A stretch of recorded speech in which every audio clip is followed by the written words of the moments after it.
Hi everyone, welcome back to Parcham. I M Richa और जैसा कि प्रॉमिस किया था आपसे अलग अलग टॉपिक्स के ऊपर 6 महीने का करंट अफेयर कंपाइलेशन आपके लिए अब लाया जाएगा। सो आज के वीडियो में हम डिस्कस करने वाले हैं डिफेंस न्यूज़ को।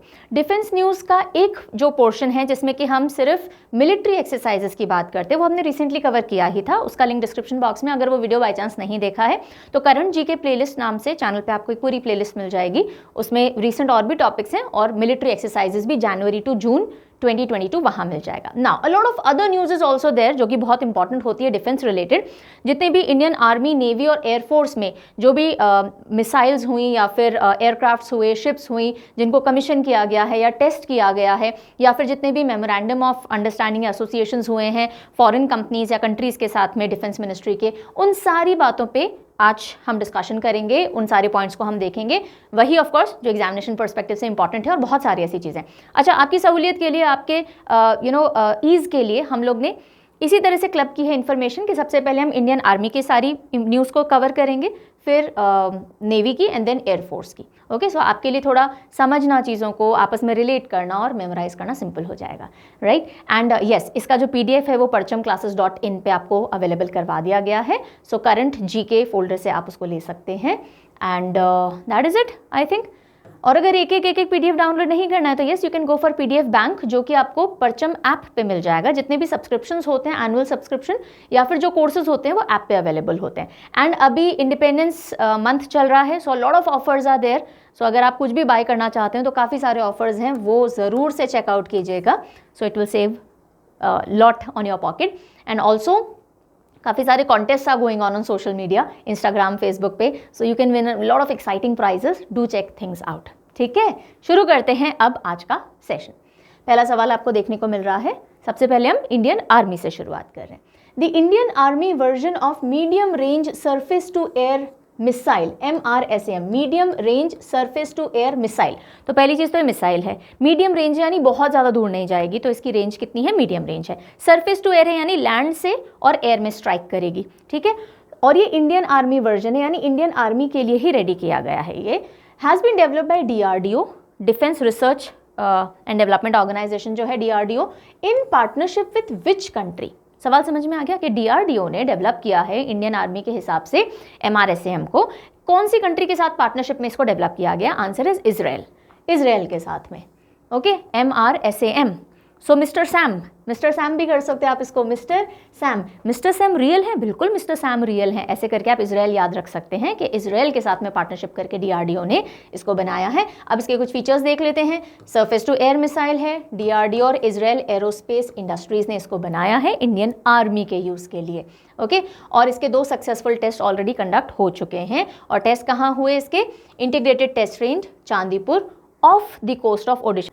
नेक्स्ट हम आते हैं, India successfully test fired nuclear capable Agni 4 ballistic missile. Very important, Agni 4 is a very important missile जो आपको ध्यान रखना है। सो सक्सेसफुल टेस्ट फायर कर लिया हमने अग्नि 4 बॉलिस्टिक मिसाइल का। बॉलिस्टिक मिसाइल्स क्या होती हैं? कई जगह आप पढ़ते हो बॉलिस्टिक मिसाइल। बॉलिस्टिक मिसाइल आप उनको वर्टिकली लॉन्च करते हैं और उसके बाद वो एक ट्रेजेक्ट्री, आर्च लाइक जो ट्रेजेक्ट्री होती है, जैसे आपने इस तरह से उसको लॉन्च किया और उसके बाद वो आर्च जैसी ट्रेजेक्ट्री लेकर के और अपने टारगेट पे ग्रेविटी के पुल में गिरेगी। तो स्टार्टिंग में फोर्स लगती है, फिर विदाउट एनी फर्दर फोर्स वो ग्रेविटी के पुल में ही नीचे टारगेट पे जाके गिरेंगे। और this is the ballistic missile. Simple से शब्दों में मैंने आपको समझाया, ठीक है। सो न्यूक्लियर केपेबल है अग्नि 4, नंबर 1। ओके, देन कहाँ इसका टेस्ट फायर किया गया? APJ अब्दुल कलाम आइलैंड, ओडिशा के अंदर। अब इसके फीचर्स देख लीजिए, बहुत इंपॉर्टेंट है एक एक फीचर। अगर आप अभी बहुत सारे डिफेंस के एग्जामिनेशन अनाउंस्ड हैं, अपकमिंग हैं, उनको देख लीजिए। वनडे एग्जामिनेशन, रेलवे, SSC से रिलेटेड हो या फिर आपके सिविल्स हों, स्टेट या UPSC, सबके लिए इस तरह के टॉपिक्स इंपॉर्टेंट होते हैं। आपसे कोई भी फीचर पूछा जा सकता है, आपसे रेंज पूछी जा सकती है, उसके फ्यूल के बारे में बात की जा सकती है, किस तरह की मिसाइल है, etcetera etcetera. So pay attention. Okay, so number 1 intermediate range ballistic missile है। इंटरमीडिएट रेंज कहाँ तक है इसकी रेंज? Around 4000 kilometres. डेवलप किया DRDO ने। 1000 kg का पेलोड है, यानी इतना लोड ये पेलोड कैरी कर सकती है और 900 किलोमीटर हाई जा सकती है। This is the 4th missile in Agni series of missiles. अग्नि एक पूरी सीरीज ऑफ मिसाइल है जिसमें 1, 2, 3 आए। अब ये अग्नि 4 है जो कि न्यूक्लियर केपेबल है एंड अर्लियर इसको अग्नि 2 प्राइम कहा जाता था। ठीक है जी, यहाँ तक की बात क्लियर है। आगे चलते हैं। इंडिया सक्सेसफुली टेस्ट फायर्ड पृथ्वी 2 बॉलिस्टिक मिसाइल एट चांदीपुर। अब एक और कौन सी मिसाइल आ रही है? पृथ्वी 2। अब देखो पृथ्वी जो रेंज है ना वो सरफेस टू सरफेस है, यानी सरफेस से ही लॉन्च की जाती है और सरफेस पे ही टारगेट को हिट करती है। सरफेस टू एयर यानी एयर में टारगेट को हिट करेगी, और सरफेस टू सरफेस यानी सरफेस से ही स्टार्ट होकर सरफेस में ही हिट करेगी। सो ये इंडिजिनसली डेवलप्ड है, इंडिजिनस यानी इंडिया में ही डेवलप्ड है, सरफेस टू सरफेस मिसाइल है, powered by liquid propulsion twin engines हैं इसमें, जिसमें लिक्विड प्रोपेलेंट होता है, और 350 किलोमीटर की रेंज है। रेंज इंपॉर्टेंट है, ध्यान रखनी होगी। ओके 500 से 1000 किलोग्राम का इसका वॉरहेड पेलोड ये कैरी कर सकती है, and state of art missile है जो कि advanced inertial guidance system use करती है, और इसकी जो ट्रेजेक्ट्री है उसके ऊपर ये बनी रहती है, मैनोवर इधर उधर बचते बचाते टारगेट तक पहुंच ही जाएगी। तो स्ट्रॉन्ग टारगेट हिट करने की टेंडेंसी इसकी है। ठीक है, अब अगर हम पृथ्वी की बात करें तो पृथ्वी रेंज ऑफ मिसाइल्स जो है वो पहले ही इंट्रोड्यूस हो चुकी है, पहली नहीं है, सेकंड है ऑफ कोर्स, राइट। सो 2003 के अंदर ही इसको इंडक्ट कर दिया गया था डिफेंस फोर्सेस के अंदर, एंड 9 मीटर टॉल है, सिंगल स्टेज लिक्विड फ्यूल्ड है पृथ्वी। और इम्पॉर्टेंट बात जो है वो देखिएगा, DRDO ने जो पहली मिसाइल बनाई थी IGMDP के अंडर में, वो पृथ्वी मिसाइल थी। अब DRDO तो आपको पता है, IGMDP क्या है तो देख लीजिए, integrated guided missile development programme. इसके तहत DRDO ने जो सबसे पहली मिसाइल बनाई थी वो थी पृथ्वी। ओके, सो इंपॉर्टेंट है। नेक्स्ट हम मूव करते हैं। India successfully test indigenously developed laser guided anti tank guided missile. ये गाइडेड 2 बार लिखने की जरूरत नहीं है वैसे तो, पर ठीक है। सो इंडिया ने सक्सेसफुली टेस्ट कर लिया है, इंडिजिनसली डेवलप्ड यानी इंडिया में ही बना हुआ, लेजर गाइडेड, लेजर से ये अटैक करेगा, लेजर गाइडेड, एंटी टैंक यानी कि टैंक को टारगेट किया जाएगा, एंटी टैंक के टैंक को फोड़ता है ये, हाँ, missile. So this is the missile, यहाँ से जो मिसाइल शूट ऑफ होगी वो टैंक को टारगेट करती है, लेजर टेक्नोलॉजी पे वर्क करेगी। अब देख लेते हैं इसको। सो इसको हमने सक्सेसफुली टेस्ट फायर कर लिया है, और इसको कहाँ से टेस्ट फायर किया गया था? मेन बैटल टैंक जो है MBT Arjun tank, main battle में काम आता है, main battle tank Arjun tank, Maharashtra के अहमदनगर में इसको सक्सेसफुली टेस्ट फायर किया गया। ATGM is what? Anti tank guided missile. Okay, guided है टारगेट की तरफ, और एंटी टैंक यानी टैंक को मारने के लिए या खत्म करने के लिए या उड़ाने के लिए काम में ली जाएगी ना। ATGM जो है वो एम्प्लॉय करती है high explosive anti tank heat. अब ये ऐसी कुछ टर्मिनोलॉजीज हैं जो कि again you will have to pay attention to. Warhead to defeat explosive reactive armour protected armed vehicles. ये समझिएगा, टैंक्स जो होते हैं वो ऑलरेडी कई सारे टैंक्स आर्मर्ड होते हैं कि अगर कोई भी एक्सप्लोजिव उनकी तरफ आ रहा होगा तो उनको they will have explosive reactive armour, यानी उनके ऊपर असर नहीं करेगा। लेकिन ये जो है ये जो मिसाइल है ये उस आर्मर को भी भेद सकती है, उसको भी ध्वस्त कर सकती है। ऐसे टैंक्स को भी जिनके ऊपर ERA यानी एक्सप्लोजिव रिएक्टिव आर्मर होगा, उनको भी ये टारगेट कर सकती है और ख़त्म कर सकती है। एंड बस दैट इज़ इट। चलिए next, Russia test fires RS-28 Sarmat. अब सवाल कैसे बनेंगे? जैसे कि आपसे पूछ लिया गया RS-28 सम्राट कौन सी कंट्री ने अभी रिसेंटली टेस्ट फायर किया है। Okay, so you will have to give the answer Russia. Russia ने RS-28 सम्राट। सो अगर आप पूरे अभी यूरोपियन यूनियन की बात करें तो सम्राट बन के अभी तो रशिया ही अपनी मनमानी चला रहा है। सो इस तरह से आप याद रख सकते हैं सम्राट रशिया। इसको सेटन 2 भी कहा जाता है, सेटन शैतान के लिए यूज़ किया जाता है वर्ड, है ना। So Satan 2 world's most powerful nuclear capable intercontinental ballistic missile. Ballistic missile normal भी हो सकती है, इंटरकॉन्टिनेंटल भी हो सकती है, यानी एक कॉन्टिनेंट से दूसरे कॉन्टिनेंट में जाकर के वो टारगेट को हिट कर सकती हैं। ऐसे में उनकी हाइट भी ऑफकोर्स ज़्यादा जाती है और फिर उनकी ट्रेजेक्ट्री भी उसी हिसाब से होती है, यानी पाथ, ट्रेजेक्ट्री मतलब पाथ। सो मोस्ट पावरफुल और nuclear capable intercontinental ballistic missile है कौन सी? सम्राट RS-28। और ये नॉर्थ पोल साउथ पोल तक कहीं भी जाकर के अक्रॉस द ग्लोब और टारगेट को हिट कर सकती है, right. So it has the capability of firing दोनों पोल्स तक। 11,000 से 18,000 किलोमीटर तक की इसकी रेंज है, और इसलिए इसको अगर इस्तेमाल कर लिया गया तो बहुत बहुत ही ज़्यादा घातक हो सकती है। जहाँ भी टारगेट किया जाए वहाँ के लिए। Which country has successfully test fired Zircon hypersonic cruise missile? Zircon hypersonic cruise missile from Barents sea and target the hit of about 1000 kilometres. तो पिछले 6 महीनों की अगर हम बात करें तो हाल ही में किसने, कौन से देश ने सिरकॉन हाइपरसोनिक क्रूज मिसाइल बैरेंट सी से लॉन्च की और कितनी रेंज की है ये? उन्होंने हिट किया 1000 किलोमीटर दूर रेंज पे एक टारगेट को। Answer is Russia Zircon. तो अभी पूरे यूरोपियन यूनियन का या पूरे यूरोप का सिर कौन है, यानी ताज कौन है, यानी कि सरताज कौन है ऐसे देख लीजिए, सम्राट कौन है ऐसे देख लीजिए, है ना। तो सिर कौन रशिया। तो अगेन ये आपके लिए हिंट हो जाएगा। प्रेसिडेंट व्लादिमीर पुतिन ने कहा था कि सिरकॉन मिसाइल मैक 9 यानी कि 9 times the speed of sound इतनी तेज़ फ्लाई करने के लिए केपेबल है और 1000 किलोमीटर्स दूर भी जो टारगेट होंगे उनको भी हिट कर सकती है। नेक्स्ट हम आते हैं आयरन बीम। आयरन बीम क्या है, कौन सी कंट्री से जुड़ी हुई है, ये आपसे पूछा जा सकता है। सो इजराइल ने सक्सेसफुली टेस्ट किया है new laser missile defence system iron beam.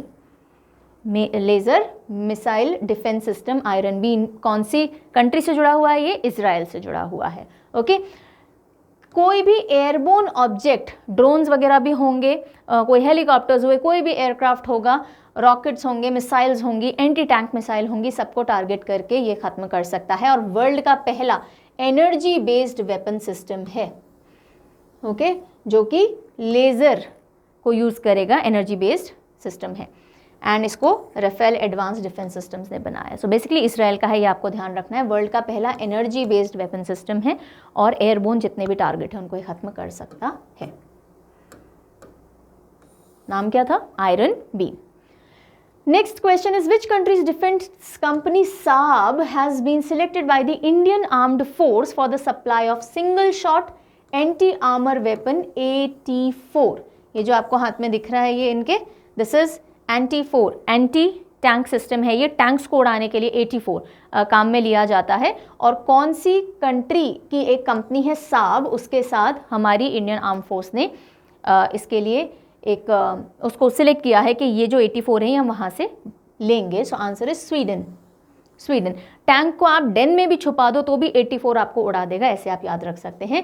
84 Indian army और इंडियन एयरफोर्स यूज़ करेंगी। करीब 9 kg का ये है, 200 मीटर की रेंज पे ये जो टारगेट है उसको कर सकता है destroy. And 84 single soldier use कर सकते हैं, जैसे आप देख रहे हो ये हाथ में ही है इन सोल्जर के, and he can use it right and इससे टैंक तक को हम टारगेट कर सकते हैं। सिंगल शॉट सिस्टम है और स्ट्रक्चर्स हों, लैंडिंग क्राफ्ट हो, हेलीकॉप्टर्स हों, लोग हों, इंसान हो, कुछ भी हो, आप उनको भी इससे मार सकते हैं।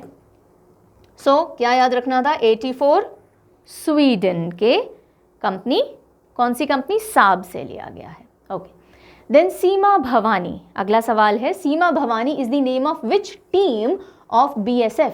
BSF दो चीज़ें आ गई इसमें। सीमा भवानी जो टीम है कौन सी यूनिट से जुड़ी हुई है, फोर्स से जुड़ी हुई है? BSF से जुड़ी हुई है सीमा भवानी। अब देखो बॉर्डर है तो सीमा हो गई, और ये कौन सी टीम का नाम है?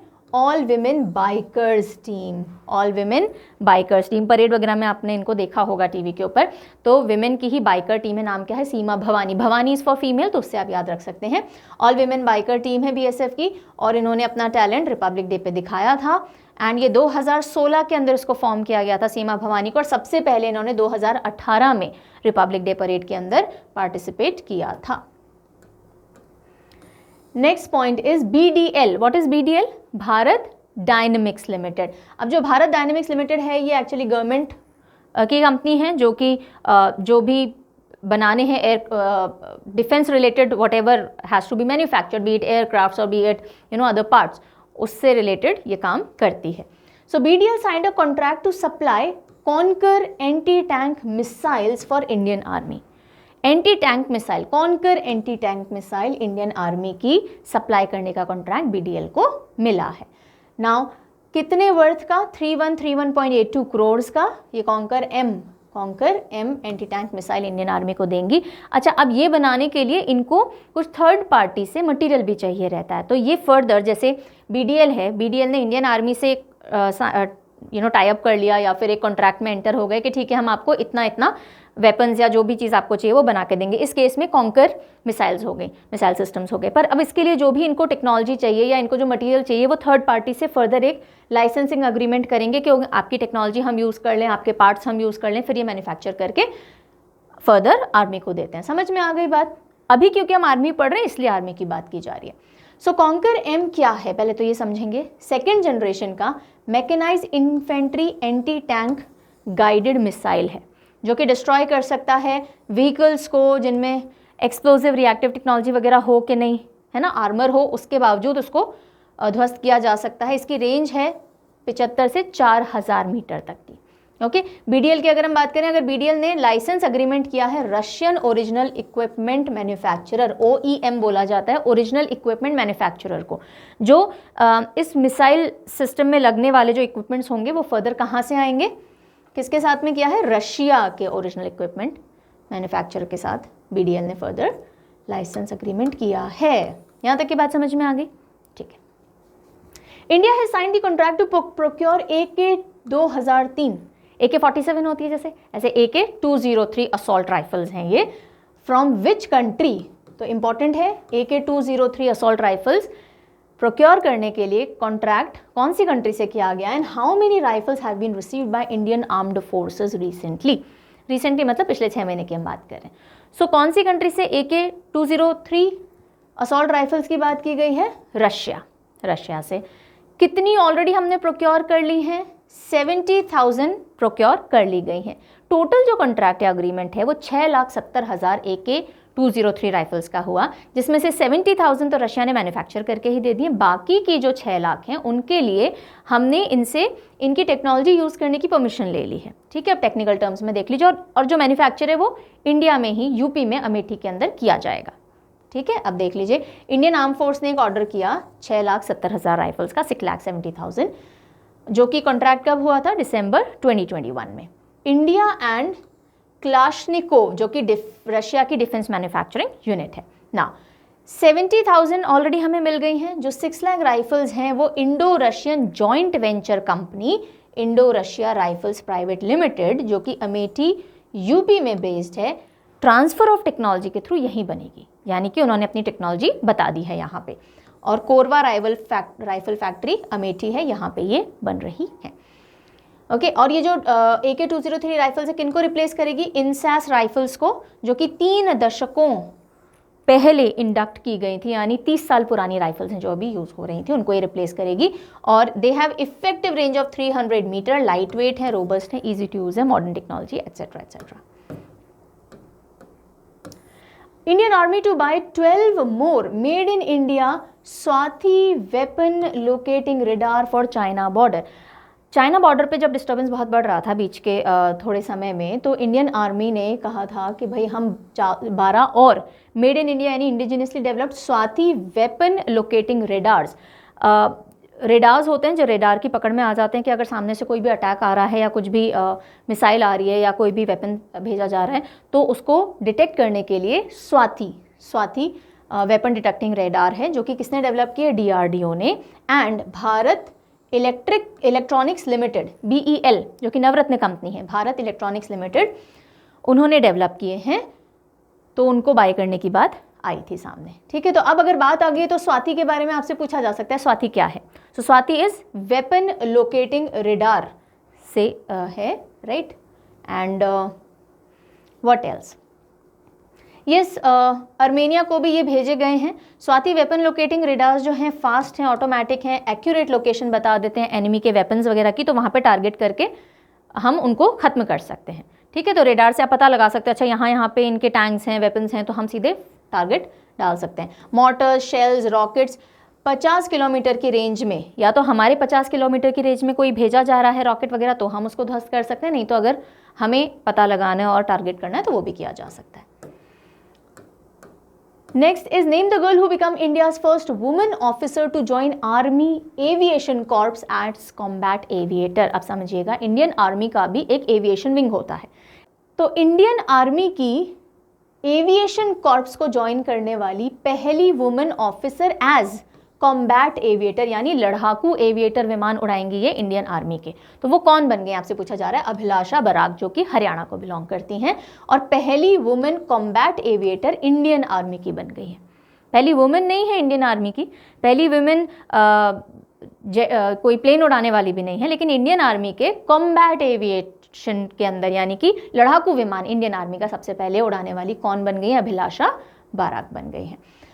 आर्मी एविएशन कॉर्प्स एक कंपोनेंट है आर्मी का जो कि 1986 नवंबर में क्रिएट किया गया था। अच्छा, अब इसके बाद अगर हम देखें तो ओवरऑल सबसे पहले कोई भी लड़ाकू विमान इंडियन आर्म्ड फोर्सेस में उड़ाने वाली पहली महिला कौन बनी थी, ये तो इंडियन आर्मी के लड़ाकू विमान उड़ाने वाली हैं। 2018 में flying officer Avani Chaturvedi Indian Air Force में उन्होंने हिस्ट्री लिखी थी, first women to fly fighter aircraft solo.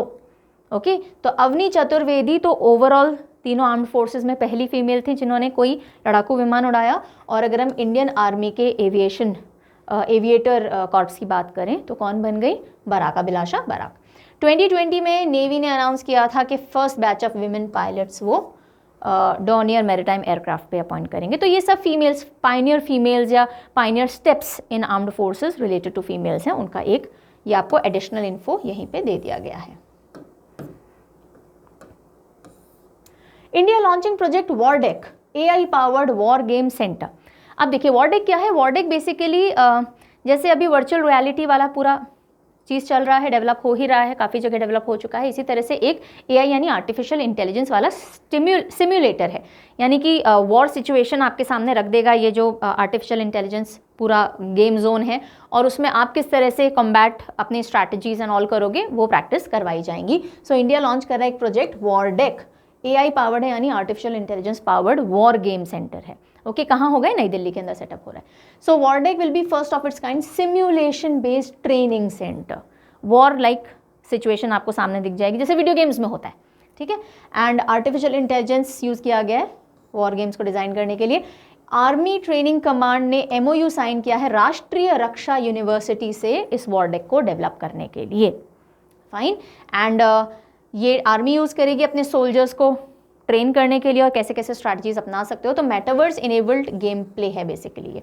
BSF, CRPF, CISF, ITBP, SSB, ये जितने भी विंग्स हैं या फिर एरियाज हैं उन सभी में in addition to all the arm forces ये काम किया में आएगा to enhance the training.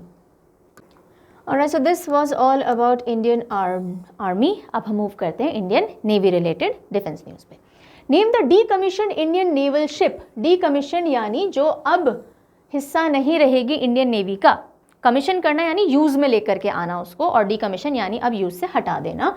Which has been handed over to DO administration to be developed as a full scale museum in the memory of 1971 Indo Pakistan war heroes. सवाल समझिएगा कि उस भारतीय नौसेना जहाज का नाम बताइए जिसे 1971 के भारत पाकिस्तान युद्ध के नायकों की स्मृति में एक पूर्ण पैमाने के संग्रहालय के रूप में विकसित करने के लिए दीव प्रशासन को सौंप दिया गया है। Answer is khukri, INS khukri. INS khukri actually जिसको अभी डीकमीशन करके सौंपा गया है ड्यू एडमिनिस्ट्रेशन को, दमन एंड दीव के ड्यू को, ये दूसरा INS खुकरी है। इससे पहले भी एक INS खुकरी हुआ करता था और वो 1971 के वॉर के दौरान और वो लॉस्ट हो गया था, गुम गया था, और काफ़ी सारे लोग शहीद भी हुए थे आर्म्ड फोर्सेस के उस चक्कर में। सो दूसरा INS खुकरी जो है वो कब इंट्रोड्यूस किया गया, कमीशन किया गया, 23 अगस्त 1989 को कमीशन किया गया। Mumbai Mazagon dock ship builders ने इसको डेवलप किया था और ये तब से सर्विस में था और अब इसको डीकमीशन कर दिया गया है, यानी कि अब it is no more good for use, और अब इसको ड्यू एडमिनिस्ट्रेशन को दे दिया गया है कि आप 1971 के वॉर हीरोज़ की याद में पूरा म्यूजियम रेडी करिए। क्यों? क्योंकि खुकरी जो ओरिजिनल था वो उसी के अंदर गुमा था। ठीक है जी, समझ में आ गया।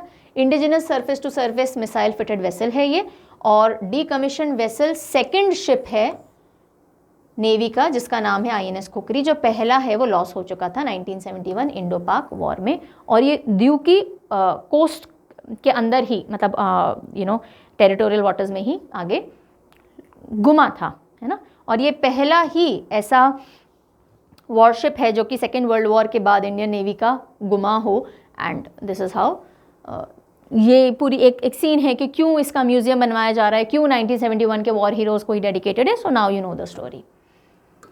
नेक्स्ट न्यूज़ पे चलते हैं। India successfully test fired VLSRSAM। MRSAM याद है mister Sam? Mister Sam was medium range, है ना, सरफेस टू एयर मिसाइल। ये क्या होगा?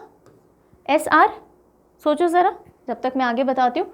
सो VLSRSAM missile system. Now see, medium range is MRSAM and short range is SRSAM, ठीक है। So India ने सक्सेसफुली टेस्ट फायर किया है VLSRSAM मिसाइल सिस्टम। क्या है ये? DRDO का डेवलप्ड है ship bone weapon system. Ship bone weapon system यानी शिप के ऊपर इसको इंस्टॉल किया जाएगा और वहां से ये फायर ऑफ करेगा। Vertical launch, VL is what? Vertical launch, सीधे ऊपर लॉन्च किया जाएगा। Short range surface to air missile, this is the expanded form. और फ्लाइट टेस्ट किसने किया? DRDO ने किया। और इंडियन नेवी के और कौन से शिप से? Indian naval ship at integrated test range Chandipur off the coast of Odisha.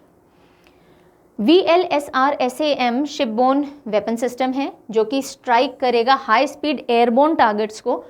40 से 50 किलोमीटर की रेंज है, तो शॉर्ट है ना, एंड 15 किलोमीटर के एल्टीट्यूड पे ये ध्वस्त कर सकता है अपने टारगेट को। Next news is India successfully test fires naval variant BrahMos cruise missile. BrahMos जो कि इंडिया और रशिया का जॉइंट वेंचर है, और इसका नेवल वेरिएशन यानी कि नेवी के यूज़ के हिसाब से इसका एक वेरिएंट है। ये लैंड पे भी यूज़ किया जा सकता है, वाटर में भी यूज़ किया जा सकता है, एयर में भी यूज़ किया जा सकता है। तो इसका जो नेवल वेरिएशन है उसको सक्सेसफुली टेस्ट फायर किया गया है। सो DRDO ने टेस्ट फायर किया है extended range C2C variant BrahMos supersonic cruise missile का, ओके, इंडियन नेवी के लिए। और कहाँ से? INS विशाखापट्टनम से, इंडियन नेवल शिप विशाखापट्टनम से, जो कि एक स्टेल्थ गाइडेड मिसाइल डिस्ट्रॉयर है इंडियन नेवी का। स्टेल्थ गाइडेड होता है जो कि बेसिकली बहुत इजीली दिखते नहीं है रडार पे, है ना, और मिसाइल्स को डिस्ट्रॉय करते हैं। ब्रह्मोस एरोस्पेस के बारे में जैसा मैंने बताया, इंडियन रशियन जॉइंट वेंचर है। सुपरसोनिक क्रूज मिसाइल बनाता है जो कि सबमरीन से, शिप से, एयरक्राफ्ट से, लैंड से, कहीं से भी लॉन्च किए जा सकते हैं। और ब्रह्मोस मिसाइल 2.8 मैक यानी कि almost 3 times the speed of sound, इतनी स्पीड से ट्रैवल कर सकते हैं। The Indian Navy successfully test fired the extended range land attack BrahMos supersonic cruise missile from which stealth destroyer. जैसे कि अभी हमने देखा था नेवल वर्जन INS विशाखापट्टनम से लॉन्च किया गया टेस्ट फायर में। अब ये जो लैंड वर्जन है, land attack BrahMos supersonic cruise missile, और एक्सटेंडेड रेंज है। नॉर्मल रेंज करीब 250 किलोमीटर्स की होती है, लेकिन एक्सटेंडेड रेंजेस जो हैं उनको टेस्ट फायर करके देखा जा रहा है। तो कौन से स्टेल्थ डिस्ट्रॉयर से इसको टेस्ट फायर किया गया है? Answer is INS Chennai, INS Chennai. So purpose क्या था कि भाई कितनी एक्यूरेट होंगी ये मिसाइल वो देखने का।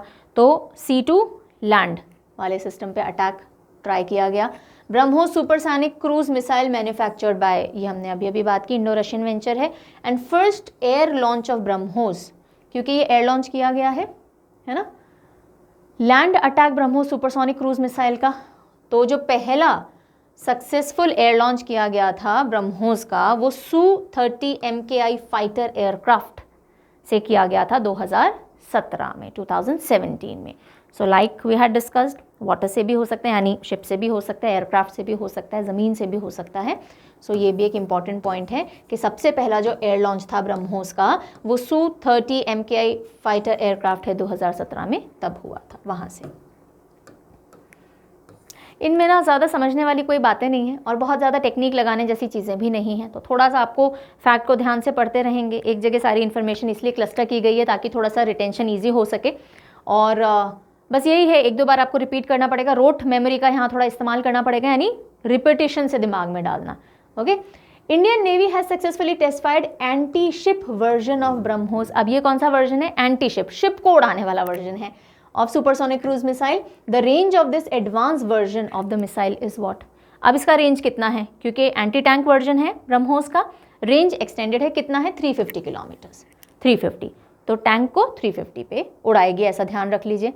एंड इसको जो चेक किया गया या जो टेस्ट फायर किया गया वो कहाँ किया गया देखते हैं। BrahMos supersonic cruise missile was successfully test fired jointly by Indian Navy and Andaman and Nicobar Command. Andaman and Nicobar Command और Indian Navy ने टेस्ट फायर किया.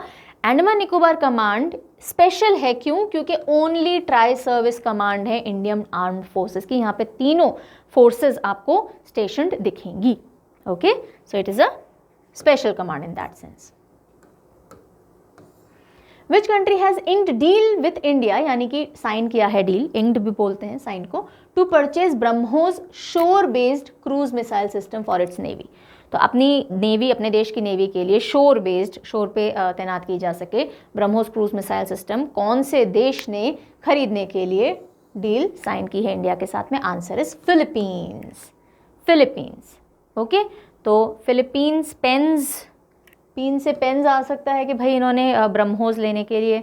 ओके, नहीं तो आप फिलिप्स के किसी टीवी पे ब्रह्मांड के बारे में कुछ पढ़ रहे हो या ब्रह्मोस मिसाइल्स के बारे में देख रहे हो. ओके, तो फिलीपींस एसोसिएशन हो जाएगा, थोड़ा सा हिंट मिल जाएगा आपको. और ये जो पूरा डील हुआ है ये 375 मिलियन यानी 2770 करोड़ अप्रॉक्सीमेटली उस समय के वैल्यूएशन के हिसाब से कॉन्ट्रैक्ट है, जिसमें 290 किलोमीटर की रेंज की ब्रह्मोस मिसाइल जो है वो फिलीपींस को डिलीवर करनी है, एक्सपोर्ट करनी है. और this is the first time India export करेगा इन मिसाइल्स को किसी और देश को. ओके, जो कि इंडिया में बनी है इंडो रशियन जॉइंट वेंचर से और अब बाहर किसी देश में एक्सपोर्ट की जानी है. सबसे पहले फिलीपींस को ये मिला है. और of course defence manufacturing system जो है हमारा, आत्मनिर्भर भारत अभियान जो है उसको बूस्ट मिलेगा इससे. देन इंडियन नेवीज 6th, कौन से नंबर की? 6th Scorpene class submarine launch. Scorpene class submarines important है. Okay, total 6 Scorpene class submarines commission करी जानी थी इंडियन नेवी में और 4 ऑलरेडी कमीशनड हैं और 5वें और 6ठे के टेस्ट्स चल रहे हैं. ठीक है जी, लॉन्च हो गई है यानी बन के रेडी हो गई है, अब इनके टेस्ट चल रहे हैं. लॉन्च होना यानी बन के रेडी होना, कमीशन करना यानी यूज़ में स्टार्ट कर दिया है इनको. ओके, उसको कमीशन कहते हैं. तो submarine is the part of India navy's project 75 years of independence, ये जो था इसी का प्रोजेक्ट 75 के तौर पे इन सबमरीन को कमीशन करने की बात हुई थी. और फर्स्ट सबमरीन जो थी इस प्रोजेक्ट के तहत वो आई थी दिसंबर 2017 में. नाम क्या था? INS कलवरी. कलवरी. इन सभी 6 स्कॉर्पियन क्लास सबमरीन्स के नाम आपको ध्यान रखने हैं, सीक्वेंस ध्यान रखना है. तो INS कलवरी 2017 के अंदर कमीशन हुई. उसके बाद at present 4 submarines like I told you Indian Navy में ऑलरेडी काम में आ रही हैं. INS कलवरी जो 2017 में है, फिर 2 साल बाद खांडेरी, फिर 21 में 2 साल बाद करांज और नवंबर में अगेन उसी साल INS वेला. सो कलवरी, खांडेरी, करांज और वेला ये 4 तो ऑलरेडी यूज़ में हैं. और जो 5th है वागीर, उसके सी ट्रायल्स चल रहे हैं और 2022 के एंड तक आने की संभावना है कमीशन मतलब यूज़ में. और जो फाइनल सबमरीन है INS वागशीर. INS वागशीर ये एक प्रेडेटरी फिश है जो कि ओशन में रहती है, उसके ऊपर इसको नाम दिया गया है. सो INS वागशीर जो है ये 2023 के एंड में 2024 के स्टार्टिंग में आने की संभावना है डिलीवरी में यानी कमीशन होने की. ठीक है, तो ये 6 नाम आपको थोड़े से ध्यान में रखने पड़ेंगे. अच्छा, इसके अलावा थोड़ी सी इन्फॉर्मेशन स्कॉर्पियन क्लास सबमरीन्स की देख लेते हैं. स्कॉर्पियन क्लास की जितनी भी सबमरीन्स हैं उसको माज़ागांव डॉक शिप बिल्डर्स लिमिटेड ने बनाया है. और जो डील थी इसकी वो 2005 में साइन हुई थी फ्रांस के नेवल ग्रुप के साथ में. राइट, इन्होंने बेसिकली माज़ागांव डॉक शिप बिल्डर्स ने फिर फर्दर फ्रांस की टेक्नोलॉजी यूज़ करने के लिए फर्दर डील साइन की थी. इंडिया की जो पहली सबमरीन थी, इंडियाज़ फर्स्ट सबमरीन, इस स्कॉर्पियन क्लास की बात नहीं कर रहे हम, सबसे पहली जो सबमरीन थी इंडिया की उसका नाम भी क्या था? वागशीर था. उसका नाम भी वागशीर था, लेकिन वो रशियन टेक्नोलॉजी से मतलब रशियन सोवियत यूनियन उस समय जो हुआ करता था उनकी वॉरशिप थी, उन्होंने बना करके दी थी. And was commission into Indian navy in 74. Okay, और उसको डीकमीशन 1997 में कर दिया गया था. तो ये जो वागशीर है ये उसी की याद में वापस इसका नाम रखा गया. तो कभी पूछ लिया जाए कि सबसे पहली सबमरीन इंडियन नेवी की कौन सी थी, किस नाम से थी? वागशीर नाम से थी. और रशियन वॉरशिप थी बेसिकली वो, जिसको इंडियन नेवी में लिया गया था. चलिए, name India's first indigenous aircraft carrier. ये तो सबको पता होगा अब, क्योंकि न्यूज़ में इतना हमने पढ़ लिया. इंडिया का पहला खुद बनाया गया एयरक्राफ्ट कैरियर, दैट उसका नाम बताइए, जिसको कि डिलीवर किया जाना है मई के अंदर और उसको कमीशन किया जाना है 15 अगस्त 2022 को. अब डिलीवर और कमीशन का फ़र्क पता है आपको? ठीक है. सो ये हो गया INS विक्रांत. है ना, इसको हैंड ओवर कर दिया गया है। So Indian aircraft carrier, first indigenous aircraft carrier INS Vikrant, इसको किसने बनाया? हर एक चीज़ इंपॉर्टेंट है। कोचिन शिपयार्ड लिमिटेड ने बनाया, नंबर 1। और ये स्काई जंप टेक्नोलॉजी यूज़ करेगा एयरक्राफ्ट को लॉन्च करने के लिए। 23,000 करोड़ की लागत से इसको बनाया गया है, ये भी इंपॉर्टेंट है, ये भी आप ध्यान रखेंगे। 262 मीटर्स लॉन्ग है, 62 मीटर वाइड है और 59 मीटर ऊंचा है। 2300 कंपार्टमेंट्स इसके अंदर, पूरे इस कैरियर के अंदर हैं। और इसके ऊपर से कौन कौन सी वॉरशिप्स ऑपरेट कर सकती हैं? सो MiG-29 के fighter jets, Kamov 31 helicopters, MH-60R multi role helicopters, so all these can be operated from it. इन सबको ये कैरी करके और लॉन्च कर सकती है, कर सकता है बोलिए, सकती है बोलिए, that is up to you. Rajnath Singh inducts 2 indigenously build warship into Indian Navy. Indian Navy में 2 नई वॉरशिप इंडक्ट की गई यानी इंट्रोड्यूस की गई हैं डिफेंस मिनिस्टर के द्वारा ओवर द टाइम, हाल ही में। और उसको माज़गांव डॉक्स लिमिटेड मुंबई ने बनाया है, नंबर 1। देन उनका नाम क्या है? पहली ship is Surat, the first ship is Surat. और this is the 4th and last stealth destroyer जो कि प्रोजेक्ट 15B के तहत बनाई गई थी।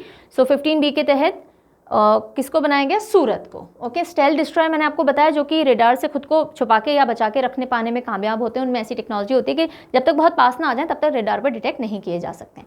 जो दूसरी शिप है वो है Udayagiri. Udayagiri basically project 17A की 3rd शिप है और इसको आंध्रा की माउंटेन रेंज के ऊपर नाम दिया गया है। Which armed forces commissioned ALH MK3 Squadron INAS 325? अभी थोड़ा सा समझिएगा, देखिए पहले तो किस सशस्त्र बल ने ALH MK3, ALH क्या होता है? Advanced light helicopter, advance light helicopter MK3, ये तो हेलीकॉप्टर का नाम है, मॉडल का। Okay, squadron INAS, INAS is what? INAS 325. So this is basically Indian Naval Air Squadron. What is a squadron? Squadron एक आपकी मिलिट्री यूनिट होती है, ठीक है, जिसमें कुछ लोग भी होंगे, कुछ एयरक्राफ्ट्स भी होंगे अगर हम एयरफोर्स की बात करें। और यूजुअली एक स्क्वाड्रन को एक ही तरह का एयरक्राफ्ट दिया जाता है। जैसे कि हम बात करें स्क्वाड्रन INAS 325, ये उस स्क्वाड्रन का नाम है यानी उस मिलिट्री यूनिट का नाम है, ठीक है। और इनको कौन से एयरक्राफ्ट दिए गए हैं? इनको ALH MK3 दिए गए हैं। ये बात समझ में आ गई? So I have written this for your convenience also. Squadron is a basic fighting unit of air force. अभी हम एयरफोर्स के कॉन्टेक्स्ट में बात कर रहे हैं। यूजुअली लेफ्टिनेंट कर्नल इसको कमांड करते हैं और 30 से लेके 500 तक पर्सनल यानी लोग इसमें हो सकते हैं इस स्क्वाड्रन के अंदर। फाइटर स्क्वाड्रन जो होते हैं उनमें टिपिकली 18 से 24 एयरक्राफ्ट हो सकते हैं। 18 to 24 aircraft can be there in a fighter squadron. और स्क्वाड्रन यूजुअली एक टाइप का एयरक्राफ्ट डेजिग्नेट किया जाता है, दिया जाता है, ठीक है। अब इस लाइट में इस क्वेश्चन को वापस पढ़ो। Which armed force has commissioned ALH MK3 squadron INAS 325? इन दोनों को साथ लिखा जाता है। ये तो स्क्वाड्रन का नाम हो गया और ये उनको जो एयरक्राफ्ट दिया गया है वो हो गया। So advance light helicopter MK3 squadron, Indian naval air squadron 325, ये स्क्वाड्रन का नाम हो गया, ठीक है। अब कौन सी आर्म फोर्स ने कमीशन किया है? Indian naval armed force air squadron हो गया तो इंडियन नेवी ही आएगा। INAS आ गया ना, INAS is for navy only, it is related to navy. तो इंडियन नेवी ने कमीशन किया है ये जो हेलीकॉप्टर्स हैं फॉर दिस पर्टिकुलर स्क्वाड्रन, ठीक है जी। ये न्यूज़ है, तो ये हेलीकॉप्टर्स कमीशन किए गए हैं for this newly announced squadron. So the indigenously build advance light helicopter MK3 commission किया गया है इंडियन नेवी में उसके कॉम्बैट कैपेबिलिटीज़ को बूस्ट करने के लिए। और INS उत्कृष्ट नेवल एयर स्टेशन जो कि पोर्ट ब्लेयर पे है, यहाँ पे इसको कमीशन किया गया, यानी यहाँ पे इसको लाया गया है और यूज़ में यहीं से लिया जाएगा, ठीक है जी, ओके। और इसको किसने बनाया है? HAL यानी हिंदुस्तान एरोनॉटिकल्स लिमिटेड जो कि बेंगलुरु बेस्ड है, उसने ALH MK3 को डेवलप और मैन्युफैक्चर किया है। Next, Indian Coast Guard inducts new advance light helicopter यानी ALH स्क्वाड्रन 840 CG। अब समझ में आया इसका मतलब कि नया स्क्वाड्रन है 840 CG, कोस्ट गार्ड्स के लिए CG, और उसके साथ कौन सा एयरक्राफ्ट एसोसिएट किया गया है? ALH, ठीक है। और ALH कौन सा, मार्क 3 है ये, ALH मार्क 3। तो अब ALH मार्क 3 को कमीशन किया गया है किसके लिए, स्क्वाड्रन 840 CG के लिए इंडियन कोस्ट गार्ड्स के द्वारा। ओके, आई होप अब आपको इनका मीनिंग समझ में आ जाएगा, राइट। तो eastern range of Indian Coast Guard जो है उन्होंने इंडक्ट किया है इंडिजिनसली डिजाइन और developed ALH mark 3, first aircraft of the newly created 840 squadron. 840 squadron नया बना है और उनको एयरक्राफ्ट दिया गया है, और जो नया स्क्वाड्रन है वो स्टेशन रहेगा eastern region of coastal guard, coast guard Chennai में, चेन्नई के कोस्ट गार्ड में स्टेशन रहेगा। टारगेट न्यूट्रलाइजेशन के लिए इक्विप्ड है ये, यानी टारगेट को ध्वस्त कर गिराने के लिए। ICGS सक्षम, अब ये क्या है, कोस्ट गार्ड ही हो गया है ना। So ICGS Saksham the final ship of 5 coast guard offshore patrol vehicles. ये देखिएगा, 5 coast guard offshore patrol vehicles. Patrol vehicles क्या होते हैं, जो कि पूरी गश्त लगाते हैं ना, तो उनके लिए जो आप बोट बोलें, शिप बोलें, जो यूज़ में ली जाती हैं, आप उनको व्हीकल्स बोल सकते हो। तो उसमें जो फाइनल शिप है, ऐसी 5 कोस्ट गार्ड पेट्रोल वेसल्स बनने थे, उनमें से जो 5वां है, आखिरी है, उसका नाम है ICGS सक्षम और was recently delivered to Indian Coast Guard, which company was given the contract to develop the vessels under the project। बात समझ में आई। इंडियन कोस्ट गार्ड्स के लिए 5 पेट्रोल वेसल्स बनने थे, उनका कॉन्ट्रैक्ट दिया गया था। उसमें से 5वां जो है वो अभी हाल ही में आया है, डिलीवर हुआ है। आपसे पूछा जा रहा है किसको दिया था ये कॉन्ट्रैक्ट, ये सारे 5 वेसल्स बनाने के लिए, और 5वें वेसल का नाम ICGS सक्षम बता दिया गया आपको। गोवा शिपयार्ड लिमिटेड को ये कॉन्ट्रैक्ट दिया गया था। Okay, Indigenous offshore petrol vessel project was launched by Prime Minister of India in 2016, okay, under which 5 offshore petrol vessels जो हैं वो प्लान के बना करके लॉन्च किए जाने थे। उसमें से 4 ऑलरेडी आ गए थे, 5वां जो सक्षम है वो आ गया। कौन से थे पहले 4? तो सबसे पहला ICGS सचेत, देन सुजीत, सार्थक, सजग, और अब हो गया सक्षम। सब स से हैं, सचेत, सुजीत, सार्थक, सजग और सक्षम, ये सब लड़कों के नाम है।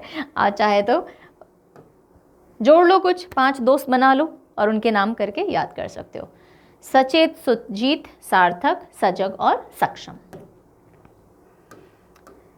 अभी तक हम कमीशन करने की बात कर रहे थे, ये चीज़ें लाई गई, ये कमीशन किया गया, वो कमीशन किया गया। अब डी कमीशनिंग की बात करते हैं। INS Nishank, Indian naval ship Nishank Akshay, D commission after 32 years in service. जिस तरह से रिटायरमेंट होता है ना लोगों का, उसी तरह से शिप्स का भी, जिन्होंने बहुत उम्दा सर्विसेज दी हैं, मेजर जो ऑपरेशंस रहे हों उनके अंदर पार्टिसिपेट किया है, तो उनको बहुत मान सम्मान से विदा किया जाता है। सो डी कमीशन यानी they will no more be in use. So INS Nishank and Akshay, Akshay तो अक्षय कुमार से आप याद रख लोगे, INS निशांक याद रखेंगे। इन 2 शिप्स ने ऑपरेशन तलवार एंड ऑपरेशन पराक्रम में भी पार्टिसिपेट किया था। ओके, ऑपरेशन तलवार क्या था, जो कि कारगिल वॉर 1999 के दौरान इंडियन नेवी ने किया, और ऑपरेशन पराक्रम जब हमारे पार्लियामेंट पे हमला हुआ था तो हमारी जो आर्म्ड फोर्सेस थी वो एकदम तैनात थी कि कभी भी वॉर डिक्लेयर हो सकती है, तो उसमें पार्टिसिपेट किया था इन नेवल शिप्स ने भी। ठीक है जी। देन इससे पहले INS गोमती को भी डिकमीशन किया गया था 34 ईयर्स ऑफ सर्विस के बाद। तो ये 3 आप याद रखेंगे नाम, INS निशांक, अक्षय और Gomti. Ex-President of India Ramnath Kovind has presented the prestigious President Colors to Indian naval ship Valsura at Jamnagar in Gujarat। इस बार का जो प्रेसिडेंट कलर अवार्ड दिया गया रामनाथ कोविंद जी के द्वारा, जो कि उस समय प्रेसिडेंट थे, वो किसको दिया गया? Valsura, Indian naval ship Valsura को, जो कि एक ट्रेनिंग फैसिलिटी की तरह 80 सालों से इंडियन नेवी के साथ में काम कर रही थी, और ये कहाँ पर स्टेशन है? जामनगर, गुजरात के अंदर। और पूरी यूनिट के बिहाफ पे लेफ्टिनेंट अरुण सिंह सांब्याल ने निशान, जो कि निशान अधिकारी बोलते हैं जिनको निशान, जिन्होंने रिसीव किया, so he receive the president colours. So 80 years of exceptional service. INS Valsura premier training facility रही, जो कि दिसंबर 1942 में स्टार्ट की गई थी, इस्टेब्लिश की गई थी, और ट्रेनिंग देती है टॉर्पीडो हैंडलिंग एंड जो भी नेवल ऑपरेशंस हैं उनसे रिलेटेड इसके अंदर पूरी ट्रेनिंग ऑर्गेनाइज की जा रही थी over the years. Next, super hornet is a fighter aircraft manufactured in which country? सीधा सीधा सवाल आ सकता है, सुपर हॉर्नेट कौन सी कंट्री को बिलोंग करता है? Answer is USA। USA, Boeing का है सुपर हॉर्नेट।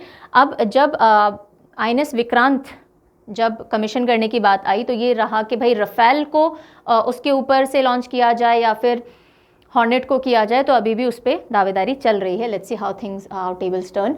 सो रफेल का मरीन जो वर्जन है, Rafale M competes against US made Super Hornet, और दोनों ही आर इवेल्युएटेड कि किसको हम परचेज करें डिप्लॉय करने के लिए INS विक्रांत पे। जो मरीन वर्जन है रफेल का, रफेल इज़ फ्रेंच मेड और उसको सक्सेसफुली टेस्ट कर लिया गया है, और पहले भी रफेल हमारे पास है ही। तो this is how things are going.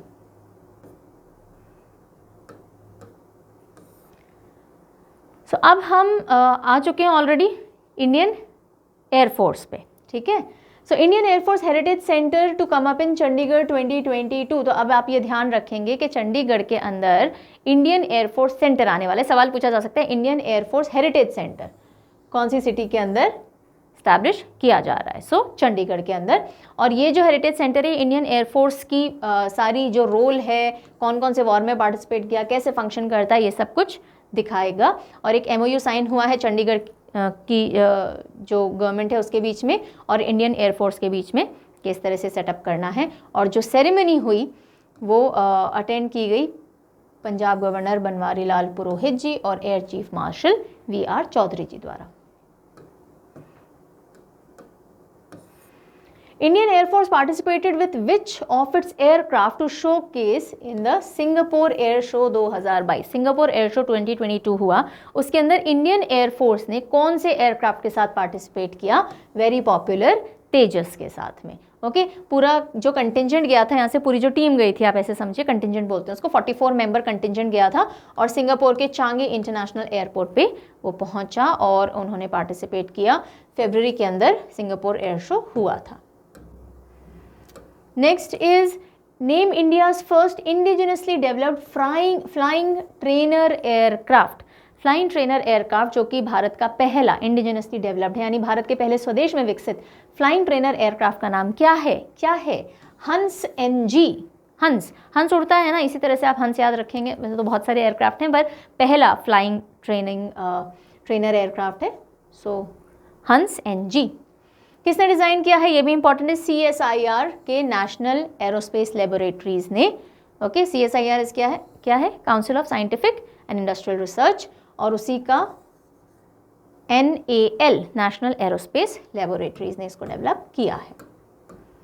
Next point, world air power index घोषित किया गया, जिसमें कि इंडियन एयरफोर्स को पूरी दुनिया की एयरफोर्स में 3rd रैंक पे रखा गया है in terms of strength, total fighting strength के चलते। तो Indian air force ranks 3rd on world air power यानी हवा में जो पावर है ना, ठीक है, यानी कि एयरफोर्स। सो ये जो रिपोर्ट है, पहली बात तो ये पब्लिश किसने की है? World directory of modern military aircraft ने। अच्छा, अगर हम पूरी सारी फोर्सेस को मिला लें, सारी आर्म्ड फोर्सेस को, तो इंडियन एयरफोर्स जो है वो 6ठे नंबर पे आती है। अगर हम मिलिट्री, नेवी, आर्मी सब देख लें, और अगर सिर्फ एयरफोर्स की बात करें तो हम 3rd नंबर पे आ रहे हैं, ठीक है। और हमसे ऊपर कौन से 2 देश हैं? अमेरिका है, रशिया है। चाइना भी हमसे नीचे रहा है इस बार की रैंकिंग के हिसाब से। इंडियन एयरफोर्स कब बना था? 8 अक्टूबर 1932 को। ये एक ट्रिविया आपके लिए हो गया। अच्छा, इस रिपोर्ट के हिसाब से इंडियन एयरफोर्स की जो टोटल एक्टिव एयरक्राफ्ट इन्वेंट्री है वो 1645 टोटल यूनिट्स हैं। Okay, next, Bharat dynamics limited BDL science a deal with defence ministry for अस्त्र MK1 BVR। ओके, अस्त्र MK1 BVR क्या है? Beyond visual range. जितना हमें दिख रहा है उससे दूर तक जाकर के हमला करना, वो उस रेंज को बोलते हैं BVR। सो अस्त्र MK1 BVR के लिए भारत डायनेमिक्स लिमिटेड ने डील साइन की है मिनिस्ट्री के साथ में, डिफेंस मिनिस्ट्री के साथ में। दिस इज अस्त्र MK1 BVR। क्या है ये देख लेते हैं।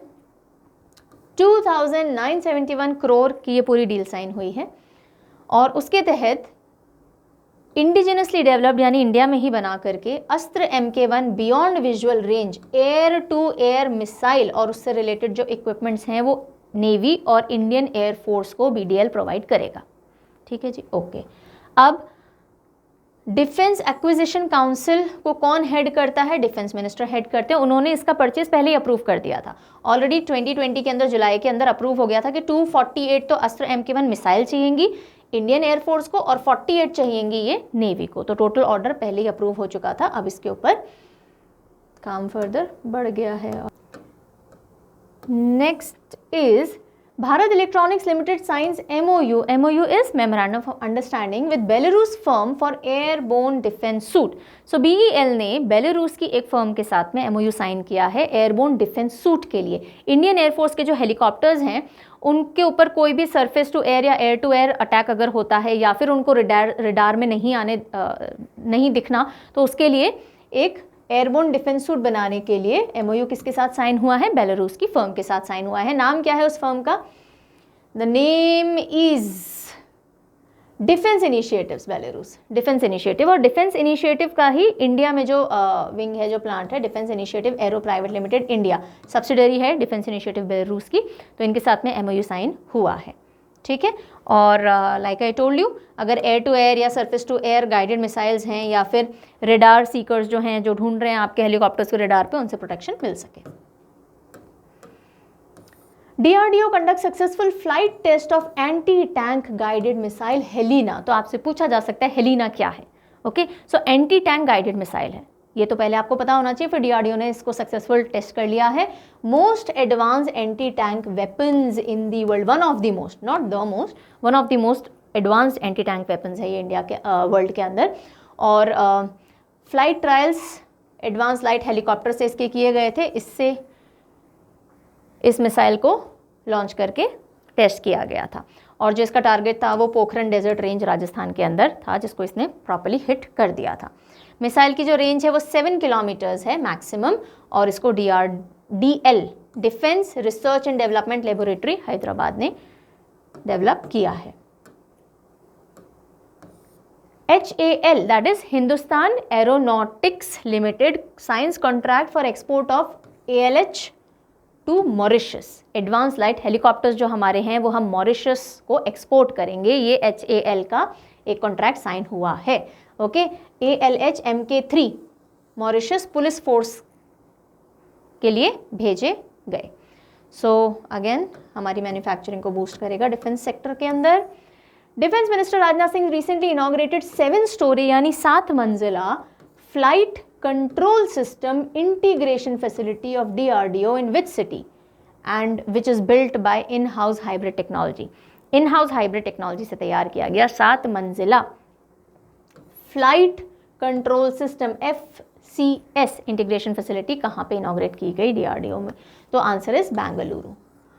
ओके, और ये जो फैसिलिटी है एरोनॉटिक्स डेवलपमेंट एस्टैब्लिशमेंट ADE जो कि एक लैब है DRDO की, वहाँ पे एक सेटअप की गई है और ये R&D एक्टिविटीज़ को फैसिलिटेट करेगी, सपोर्ट करेगी कि जितने भी एवियोनिक रिलेटेड R&D करनी है फ्लाइट एयरक्राफ्ट की या फिर एडवांस मीडियम कॉम्बैट एयरक्राफ्ट जो होते हैं, जो कि लड़ाकू होते हैं, उनसे रिलेटेड जो भी टेक्नोलॉजी है उसमें R&D करने में और